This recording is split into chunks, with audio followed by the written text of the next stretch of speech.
Welcome to this quick practical guide on how to disable fingerprint unlock on Dropbox.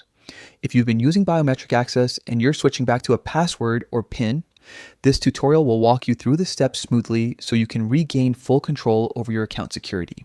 First, open the Dropbox app on your device. Take a moment to ensure you're signed in with the account you want to adjust. When the app is open, look for the menu that houses your account settings.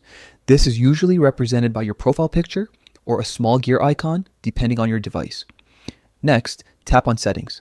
In this section, you'll find various options related to how you access Dropbox and manage your data.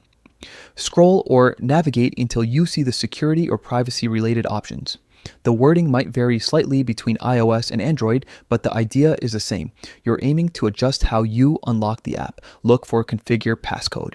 This is where Dropbox lets you set or change the method you use to unlock the app. Tap on Configure Passcode to access the unlocking methods currently in place. This screen is all about how you verify your identity when you open Dropbox again. Now it's time to disable Fingerprint Unlock. You'll see an option labeled Fingerprint Unlock or Biometric Unlock. Toggle this off. If you're using a separate passcode or PIN, you'll want to ensure that the standard passcode option remains enabled so you can still access your files securely. As a final check, exit out of the settings and lock the app. Reopen it to confirm that it now prompts for your passcode or PIN instead of using your fingerprint. If you ever want to re-enable biometric access, you can return to the same Configure Passcode screen and switch Fingerprint Unlock back on. That's all there is to it.